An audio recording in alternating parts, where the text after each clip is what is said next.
Un día especial en el sentido de que estamos recordando la encarnación de nuestro Señor. Sabemos que es altamente probable que no haya sido en esta fecha. Sabemos que es altamente probable, y de hecho así lo es, que las cosas que rodean a la Navidad o los símbolos no son propios de la Escritura.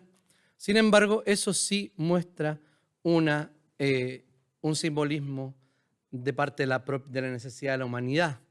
Por ejemplo, cuando la gente pone muchas luces, definitivamente es que están dando a conocer una necesidad en este tiempo.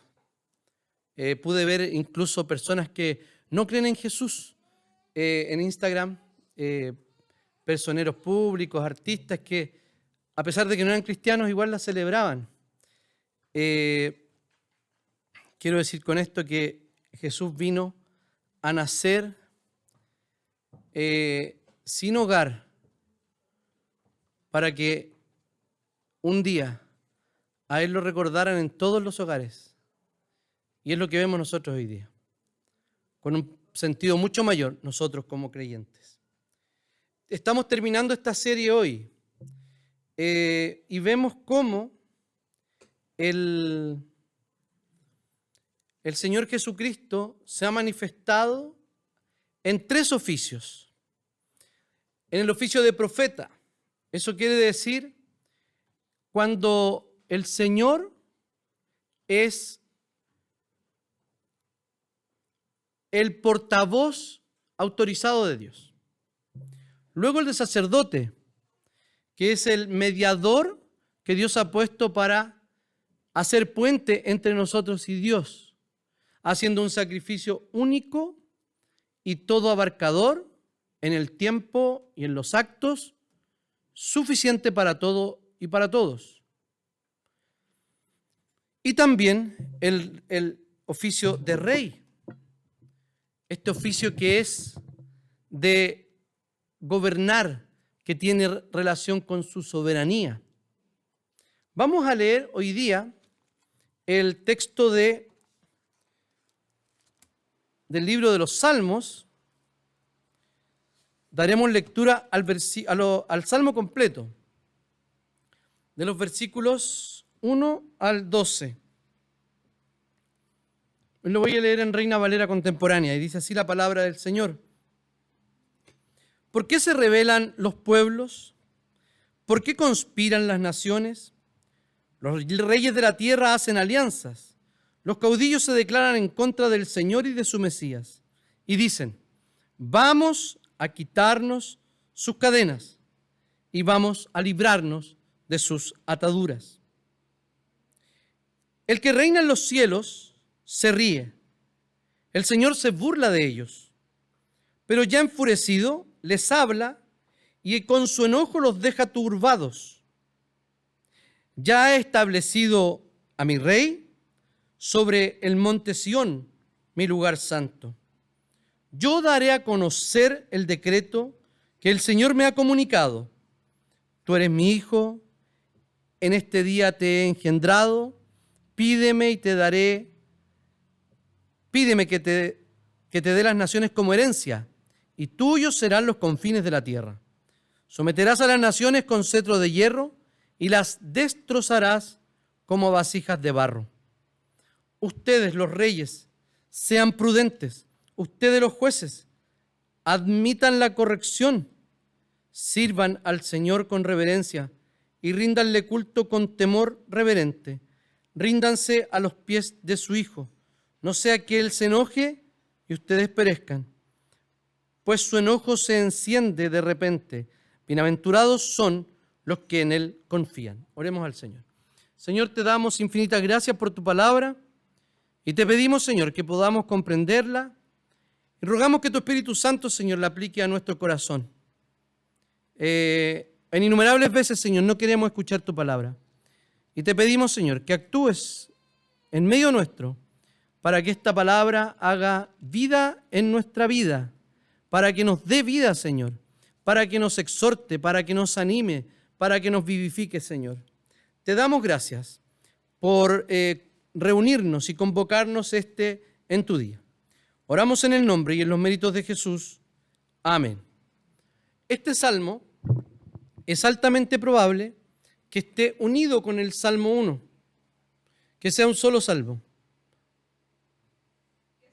¿Dije Salmo 2? No están atentos, hermanos. El Salmo 2, y leí del 1 al 12. Con el 1 parece que era en el primer salmo. Hay una unidad temática entre los dos salmos. El primero se refiere al hombre en contraposición, al hombre pecador en contraposición a aquel que el Señor ha salvado y respecto a los malvados. Y habla y parte el salmo con bienaventurado el hombre que no anduvo en consejo de malos. Por favor, lea qué dice al final del Salmo 2. Bienaventurados son los que en él confían. Entonces, a algunos eruditos parece que su gran mayoría dice que estos dos eran un solo salmo, por una cita también que hace Pablo mencionando el Salmo 2 y diciendo que era el primer salmo del Salterio. Entonces, cuando nosotros miramos el mundo respecto a los reyes, podemos ser tentados a pensar que el mundo está fuera de control. ¿No es así? Porque alguien se vuelve loco, aprieta un botón, si aprieta un botón Rusia, ¿qué va a pasar? ¿Se lo va a mandar a dónde? A los gringos, ¿cierto? Le manda Pero ellos están ubicados, creo, a una menor distancia de los rusos que va a llegar a la bomba primero. ¿Quién se va a meter después? Los chinos, obvio. ¿Cierto? Y algo van a vender, obvio. ¿Cierto? Se meten los chinos, se mete la Unión Europea y hoy día, como ha pasado en las dos guerras mundiales, Europa, ahora el mundo entero está transformado en una especie de polvorín que hace una sola chispa y se empieza la guerra. Me gustaría contarles una breve historia para ver cómo Dios, a pesar de que las cosas malas suceden, no están fuera del control de Dios y las cosas que van a pasar por el decreto divino pasan. Miren, había un grupo estaba durante la Primera Guerra Mundial, antes de la Primera Guerra Mundial, y Francisco Fernando, el archiduque, estaba paseando por la ciudad, no me acuerdo de la ciudad. Entonces, Sarajevo. ¿Sarajevo? Sí, era Sarajevo. Por Sarajevo había un grupo, la Mano Negra, que estaba planificando su muerte. Entonces, unos debían tirar balas, otros debían tirar granadas, todos tenían su labor y el que no podía hacerlo, o después de eso, se metía a la boca una pastilla de cianuro para morir. Bueno, partamos de atrás para adelante. Las pastillas estaban vencidas, ninguno pudo morir. Pillaron a varios. Las granadas las tiraron antes y explotaron antes. Entonces, creo que, no sé si estaba alguno herido, pero el chofer cambia el curso. Y uno de ellos pasa a una pastelería. Como así, chita, no nos funcionó el atentado. Y entra, es como muy italiano ese apellido, no me puedo acordar. Es como Ferri, no importa. Entra a la pastelería y luego sale con unos croissants, creo que eran. Y al cortar camino el chofer del archiduque, ¿saben qué? Tomó la vía por la pastelería. Sale el terrorista y se encuentra frente a frente con el auto de Francisco Fernando. Y saca su pistola y al final lo matan. Esto podría parecer como una especie de broma de la historia, ¿cierto? Este tipo de cosas no se le pasan por alto al Señor. Y uno dice, pero bueno, ¿cómo va a permitir Dios que haga esto? Sí, fueron las acciones libres de los hombres, pero está muy bien este hecho histórico para explicar que Dios se asegura que esas acciones libres que van a provocar algo se den sí o sí. Parece una coincidencia, sin embargo, no lo era. Y seguramente, ¿cuántas cosas nosotros no sabemos que pasan de esta forma? Las cosas simplemente no coinciden por sí. Esta historia que nosotros estamos viviendo no es una historia que esté desgobernada. Aunque los países parezcan confusos, aunque los países tengan democracias tuteladas, democracias libres, más o menos democracias, etc., el Señor está en control de todo el mundo. Él es el rey. No vemos su reino consumado todavía, pero así como les dijo a los discípulos, el reino, de hecho también habían fariseos y todo allí, dice que el reino está entre ustedes. Eso quiere decir que Dios gobierna el mundo y la historia por su providencia maravillosa, pero también es el rey de manera muy especial de su propia iglesia. O sea, aquí está manifestado el reino de Dios. Y cada vez que ustedes actúan como creyentes en el mundo, haciendo bien su trabajo, predicando el evangelio, cuando crían bien a sus hijos, cuando son buenos vecinos y le predican el evangelio a los vecinos, estamos extendiendo el reino de este Rey eterno, que es el Señor Jesucristo. La primera parte nos muestra una situación de la humanidad, como se la estoy explicando, ¿cierto? Todos quieren ser libres. Uno de los principios de la Revolución Francesa era esa, precisamente, la libertad. ¿Y qué quiere el ser humano habitualmente? Quiere libertad, ¿cierto? Libertad, creyendo que libertad significa hacer absolutamente lo que yo quiera. Nosotros entendemos la libertad como el sometimiento a la ley de Dios. Porque verdaderamente cuando nosotros nos sometemos a la ley de Dios y hemos creído en Jesucristo, ya no somos esclavos del pecado, sino que somos libres para obedecer a Dios. La primera declaración entonces son preguntas retóricas. ¿Por qué lo hacen? ¿Por qué se rebelan? ¿Por qué conspiran? ¿Hacen alianzas? Los caudillos se declaran en contra, dice, del Señor y de su Mesías. Aquí está utilizando la palabra que se va a traducir en el Nuevo Testamento como Cristo. Y esta palabra significa el ungido. O sea, está hablando del ungido por antonomasia, no como un ungido, como un profeta, como un sacerdote, como un rey, que todos ellos serán ungidos, sino que está hablando de el ungido, aquel que fue proclamado como en Deuteronomio, como el profeta. Vendrá y saldrá entre ustedes un profeta. La promesa que se le hizo a David de que iba a venir un rey, y también todas las promesas hechas y también manifestadas en el ritual judío de que vendría un sumo sacerdote capaz de ser tanto sacerdote como ofrenda para expiar nuestros pecados. Entonces, y lo que hacen es lo siguiente, lo que declaran los hombres en la tierra.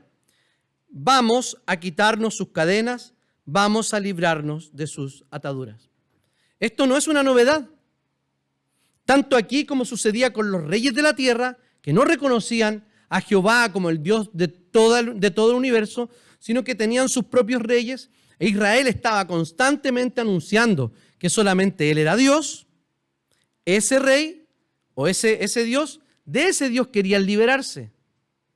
No estaban dispuestos a obedecer a un Dios distinto, sino a sus dioses que eran dioses a su propia imagen y semejanza, como lo hacía cualquier pueblo idólatra. Cuando nosotros vemos en la historia del ser humano, esto no ha cambiado en nada. La gente sigue pidiendo libertad, ¿o no? Sea del color que sea de cualquier cosa, si hay una marcha, ¿qué pide la gente? Entre muchas cosas. Libertad para esto, libertad para esto. Por ejemplo, el liberalismo clásico, me refiero a la economía, habla de libertad para emprender. Otros hablan de otras libertades, ¿cierto? Por ejemplo, la libertad para reconocerme como yo mismo me reconozco y nadie más me diga quién soy, ¿cierto? Estoy hablando de la ideología de género. Y eso nos piden, ¿qué pide la gente? Pide libertad, autodeterminación. O sea, yo soy mi Dios para mí y no hay otro Dios. ¿Quién inicia? Bueno, no es el que inicia en realidad todo este proceso, sino que uno de los que lo continúa y sus mayores expositores es Friedrich Nietzsche, filósofo alemán, hijo de un pastor, que producto de la forma en que practicaban en su casa y en su iglesia el cristianismo, él definitivamente creía que ese no era el cristianismo que debía practicarse. Y hizo una crítica muy fuerte a la iglesia, creo que partiendo desde su padre. Nietzsche escribió un libro que se llamaba Así habló Zaratustra. Y ahí Zaratustra venía bajando del monte y dice, Dios ha muerto, pero aún se huele el hedor de su cadáver. Lo que decía Nietzsche en realidad no era la libertad que estaba a principios del siglo XIX, fines del XX, como un iluminismo o el modernismo que estaba iniciándose, que se trataba de libertad, los valores de la Revolución Francesa seguían intactos como siguen intactos hasta ahora en nuestra sociedad. Nietzsche decía, para resumirlo, decía, ustedes dicen que Dios no existe, pero esta sociedad actúa exactamente como si Dios existiera. Porque la moralidad nunca había cambiado. Imagínense, expositores y escritores, filósofos que influenciaron a nuestra generación durante el siglo XX y lo siguen haciendo durante el siglo XXI, creen que Dios ha muerto, pero que como sociedad no hemos aceptado su muerte, porque quien hace eso es capaz de hacer lo que quiera y cumplir con las consecuencias que eso trae. Y a mí no se me ocurre ninguna otra cosa que eso lo hace un psicópata, que no tiene ningún tipo de remordimiento, que no entiende que nadie le puede hacer daño o que está totalmente dispuesto, no le importa, a hacer lo que quiera y este superhombre autodeterminarse y hacer absolutamente lo que quiera. ¿No les parece que es lo que vivimos hoy día? La gente hoy día hace eso. La gente hoy día quiere emanciparse de Dios. La gente hoy día quiere poner en el borde la discusión de cualquier cosa. O sea, nosotros no podemos opinar sobre economía. ¿Por qué razón? Porque somos evangélicos. Y no podemos opinar en espacios públicos sobre política. ¿Por qué? Porque somos evangélicos. Tampoco sobre políticas públicas. ¿Por qué? Porque somos evangélicos, porque los evangélicos tienen que hablar de sus cosas en la iglesia. Y un sinfín de cosas. O sea, a nosotros, al pueblo de Dios, se le ha relegado a la periferia, pero nosotros hemos permitido que se nos haya relegado a la periferia. ¿Por qué razón? Pienso que es porque no hemos entendido que este mundo es de Dios y nosotros somos sus herederos. Entonces andamos como pisando sobre huevos para no ofender a nadie, siendo que este mundo es de Jesús. Lo gobierna Jesús, el único y verdadero Dios. Y nosotros tenemos vergüenza de poner nuestra opinión en lo público respecto a lo que la palabra de Dios dice. Hoy día vivimos una cultura confusa, muy confusa. porque hablan de libertad, otros hablan de cancelación, otros hablan de esto otro. Está nuestro país tremendamente polarizado. Yo cada cosa política que veo son 3 personajes de los que hablan siempre. Allende, Pinochet y Piñera. Siempre. Es todo lo que se habla. Y unos hablan en contra y otros a favor. Y así está nuestro país. Nosotros, ¿cómo colaboramos en esa unión que tanto necesitamos? Si somos súbditos del verdadero reino. Este no es el reino. Chile, respetamos, pagamos impuestos, ¿cierto? Pero este no es el reino. El reino es el reino de Jesús. La gente siempre, queridos hermanos, van a querer quitarse las cadenas y librarse de sus ataduras. Lo que pasa es que ellos no han entendido que la libertad que ellos piden es verdadera esclavitud. Y la supuesta esclavitud que nosotros ofrecemos de someternos a Dios es la verdadera libertad. En segundo lugar, del 4 al 6, vienen las palabras de Jehová y vamos a referirnos a algunas de ellas. Dice que el Señor los ve escribiendo como filósofos, discutiendo como políticos, viviendo como padres y madres, sin Dios, queriendo quitarse las cadenas, queriendo liberarse de las ataduras. ¿Y qué pasa con Dios? ¿Cómo mira Dios a esa humanidad? Dice que la mira y que reina en los cielos. La palabra que aparece ahí es Jehová, Yahvé. En nuestra versión dice Señor. ¿Ya? Y él dice que el Señor se burla de ellos. Es una burla con un tanto de ternura. Es como, miren, pobrecito lo que están haciendo. No entienden todavía, no pasa nada, no saben que yo sigo en control de todo. Pero ya enfurecido les habla y con su enojo los deja turbados. ¿Qué quiere decir esto? Quiere decir que el salmista confiaba y Dios mismo declaraba que cuando Él intervenía, los hombres quedaban pasmados. Y eso es lo que va a pasar cuando el Señor intervenga de una vez y por todas. Los reyes de la tierra serán destruidos, ya no serán los reyes de la tierra. El reino oculto de Cristo que está entre nosotros será visible, será eterno, será grande.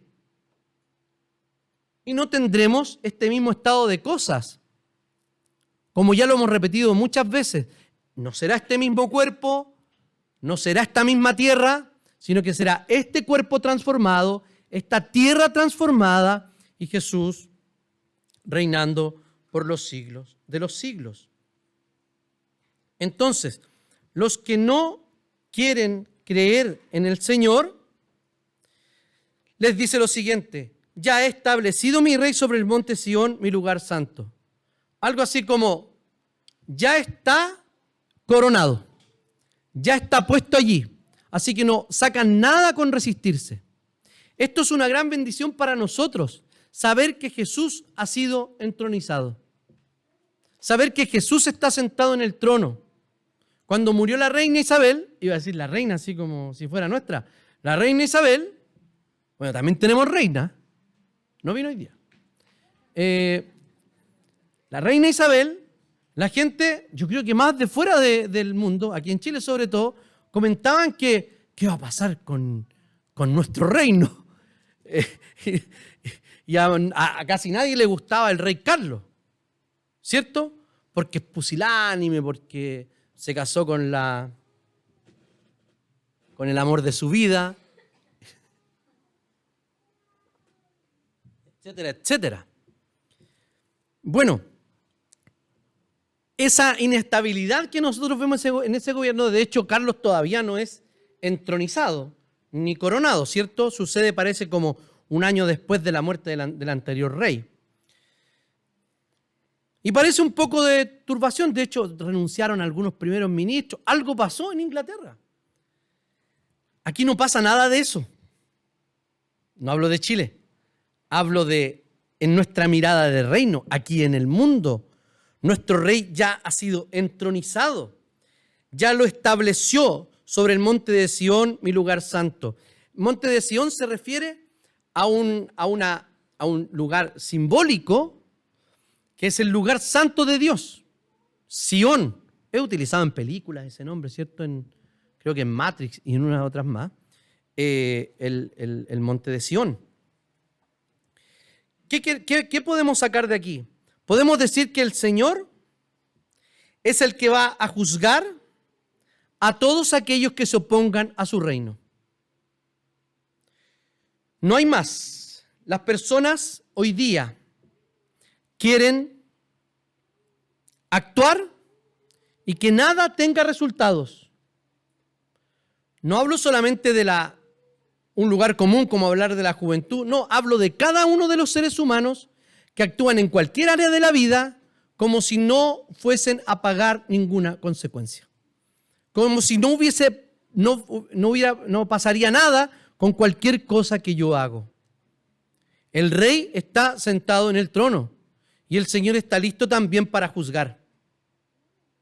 Porque como dice el escritor a los hebreos, que es una cosa dura, terrible, aterradora, caer en las manos de un Dios vivo.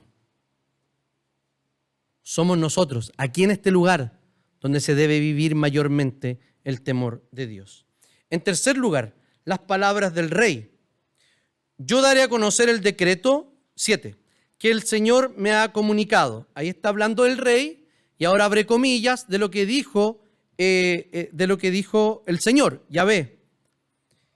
Tú eres mi hijo, en este día te he engendrado, pídeme que te dé las naciones como herencia. Tuyos serán los confines de la tierra. Someterás a las naciones con cetro de hierro y las destrozarás como a vasijas de barro. No es muy alentador este panorama, en el sentido de aquellos que hoy día están en el poder y creen que esto va a durar absolutamente para siempre. Son tremendamente ingenuos porque si uno mira la historia, todos los poderes de este mundo, ¿qué ha pasado? ¿Qué ha pasado con los poderes de este mundo? Simplemente se han acabado, simplemente se han derrocado, han sido reemplazados por otro incluso, otros han sido reemplazados por otras formas de gobierno, etcétera. Pero el Señor le dice, en este día te he engendrado. Esta idea después está tomada para explicar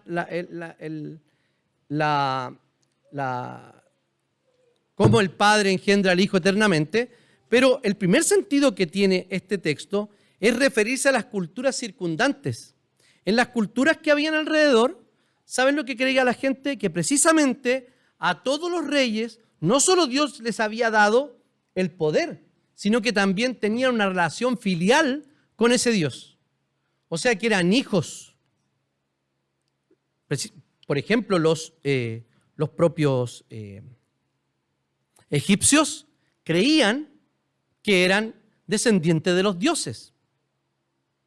Las monarquías europeas creían que tenían el favor divino, pero no una descendencia divina. Estos países, estos reinos más idólatras, no más idólatras, distintamente idólatras, creían que eran engendrados por ese Dios. Bueno, este Dios, sí, tú eres mi hijo, te engendré hoy, tenemos una relación íntima y filial. Y como tenemos esa relación, le dice, entonces pídeme las naciones y yo te las voy a dar. Y no solamente te voy a dar las naciones, repite como un paralelismo para reforzar la idea, y tuyos serán los confines de la tierra. Esa es la entrega que le hace Dios a Jesucristo y que hoy día se está cumpliendo, ciertamente, por medio de su iglesia. Y luego dice, someterás a las naciones con cetro de hierro y las destrozarás como vasijas de barro. Yo creo que esto es precisamente una referencia a la venida de Jesucristo para juzgar o para ejecutar la sentencia que está sobre este mundo. Va a someter a todas las naciones y con vara de hierro las va a destrozar como a vasijas de barro. O sea, un plato de greda, uno lo tira y fácilmente se destruye. Así el Señor va a ejecutar a las naciones. todas las naciones que se han convertido en enemigos de Dios y también en enemigos de sus propios conciudadanos. Bueno, todos ellos van a ser destruidos por Jesucristo, porque Él es el Rey que sabe juzgar. Él es el Rey que vendrá y va a tomar el control de todo, pero no por un momento, sino por toda la eternidad.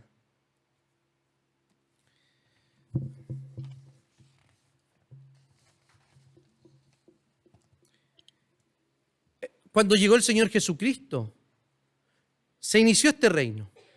El Señor vino y Jehová le confirió toda la autoridad que tenía por promesa del pacto que le había hecho a David. Le confiere esta autoridad. Ahora, este Hijo de Dios es respaldado por el Padre, entronizado, se le darán las naciones y se le están dando las naciones, y al final de eso va a destrozar a todos sus enemigos.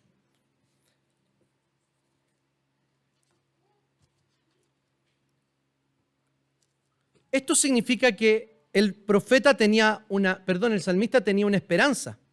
Tenía una esperanza que no todo el tiempo iban a estar aquellos que estaban rebelándose, conspirando, haciendo alianzas contra el Señor y su Mesías, ¿cierto?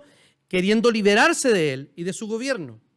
Sino que había una esperanza, que vendría este Hijo, que vendría este Rey y que sometería a todas las naciones de la tierra. Y ellos tenían esa esperanza, y si vemos la escatología judía, era la esperanza escatológica de los judíos. Venía el Mesías y cuando nacía se instauraba la nueva era. No pasó así, hay un intermedio, ¿cierto? Lo que conocemos como muy fácil de recordar, el ya, pero todavía no, que es entre las dos venidas de Cristo. ¿Cuál es tu esperanza hoy día? ¿Quieres que venga Jesús? ¿Por qué? A mucha gente he escuchado decir que venga pronto el Señor. ¿Por qué han escuchado ese comentario? Yo lo he escuchado a gente viendo noticias. Y no noticias de grandes cosas, sino de asesinatos. Ven pronto, Señor. Y es verdad, uno puede pedir. De hecho, el Espíritu y la Iglesia, ¿qué dicen? Ven. Estamos a la expectativa de esa venida. Pero está muy mala la idea de que el Señor venga como una especie precisamente de salvador político o social, como lo estaban esperando algunos judíos de ese tiempo. El Señor va a venir para solucionar no solo aquel problema que estamos viendo allí, o algún problema espiritual, mejor llévame, Señor, sino que por el solo hecho de intervenir, todas las cosas van a ser reconstruidas, todas las cosas reparadas.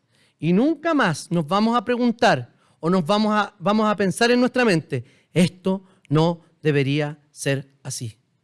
Usted ve niños hambrientos en el mundo y ¿qué dice? Esto no debería ser así. Ve países poderosos atacando a otros, esto no debería ser así. Ve dictaduras en el mundo, esto no debería ser así. Avanza la pobreza en el mundo, esto no debería ser así.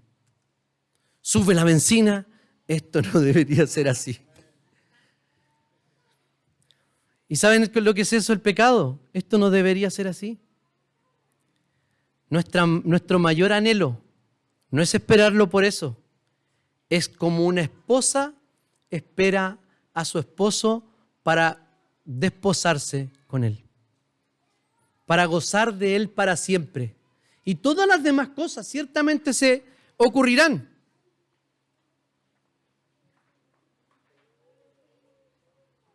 Y van a ocurrir. Y en cuarto y último lugar, el salmista dice algunas palabras. Exhorta a los reyes a ser prudentes, a los jueces a admitir la corrección. Y luego dice, sirvan al Señor con reverencia y ríndanle culto con temor reverente. Ríndanse a los pies de su Hijo, no sea que Él se enoje y ustedes perezcan, pues su enojo se enciende de repente, Bienaventurados los que en él son los que en él confían. Solo nos vamos a referir a una de las cosas que están acá. En el versículo 12a, varias versiones dicen eso, ríndanse, póstrense, etc. Pero literalmente, ¿sabe lo que dice? Besen. Es como besar los pies del Señor. Cuando uno besa los pies de alguien, ¿qué está reconociendo? Está reconociendo una absoluta sumisión a Dios, a la persona a la cual se arrodilla. De hecho, los ángeles no permitieron que los consiervos suyos se arrodillaran, sino que los pararon. Y vemos en este besen al Señor, vemos dos besos tremendamente decidores en la propia vida de Jesús, ¿cierto? Hubo una mujer que corrió a los pies de Jesús, rompió un frasco de perfume, dice que limpió sus pies y luego los secaba con sus lágrimas, los mojaba, luego los enjugaba con su cabello y besaba sus pies. Ese es un evento, ¿cierto? Y es un beso que dice exactamente esto, que con reverencia y temor reverente. Pero hubo otro beso, que fue un beso cobarde, que fue un beso que no estaba exento de temor o de, más bien dicho, de remordimiento. Al que yo indicare, a ese ustedes van a aprender. En Lucas 7, a lo que me refería, cuando una mujer de la ciudad que era pecadora se enteró que Jesús estaba en la mesa, en la casa del fariseo, llegó con un frasco de alabastro de perfume, llorando se arrojó a los pies de Jesús y comenzó a bañarlos con lágrimas y a secarlos con sus cabellos. También se los besaba y los ungía con el perfume. Cuando el fariseo que lo había convidado vio esto, pensó, si este fuera un profeta, sabría qué mujer es la que lo está tocando, es una pecadora. No, Dios ciertamente sabía quién era ella, pero recibió la adoración que él se merece. Y el de Judas, todavía estaba hablando Jesús cuando llegó Judas, que era uno de los 12. Con él venía mucha gente armada con espadas y palos, de parte de los principales sacerdotes y de los ancianos del pueblo. El que lo estaba traicionando les había dado esta contraseña: al que yo le dé un beso, a ese arréstenlo. Enseguida se acercó Jesús y le dijo, hola maestro, y le dio un beso. Mateo 24. Un beso traidor. ¿Dónde estamos nosotros?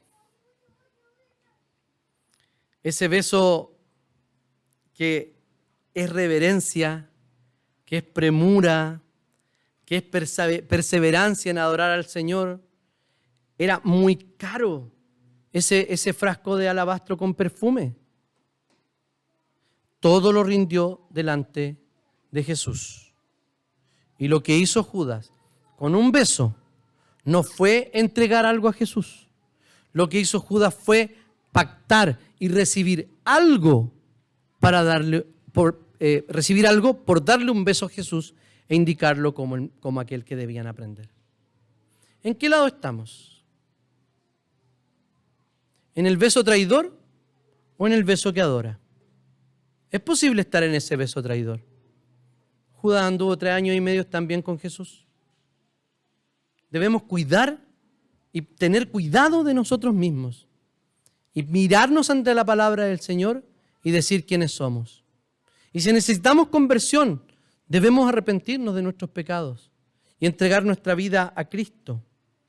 ¿A qué Cristo? Ese Cristo, el Mesías, que fue la voz de Dios en medio de nosotros, que vino y se hizo uno de nosotros y hoy día, por esta palabra, sigue hablando. El sacerdote que es capaz de compadecerse de nosotros y que hoy día en su ministerio de intercesión está delante del Padre como un abogado. Jesucristo el justo. Y también está sentado a la diestra de Dios, reinando, no solo reinando el mundo, sino también reinando a su iglesia. Nosotros somos sus súbditos. Él es nuestro rey. Este es el Jesús que nos vino a visitar por un corto tiempo y a dejar un efecto tan grande, no solo en la historia, sino en nuestras propias historias, que fue venir y vivir como uno de nosotros y morir por nosotros. El rey, profeta y sacerdote que vino a anunciar el pecado y a proclamar arrepentimiento. El sacerdote que entraba él mismo a representar a aquellos que tenían fe en él. Y también el rey que iba a reinar sobre aquellos que habían sido perdonados. Ese es Jesús. Ese es Jesús. Estos tres oficios nos muestran la obra de Jesús en su mayor expresión. Si usted no había conocido a Jesús en estos términos, comience a conocerlo. Que el Señor nos bendiga y nos haga entender que el reino de Jesús es eterno y que debemos también proclamarlo y extenderlo. Oremos al Señor. Señor, te damos gracias porque hemos podido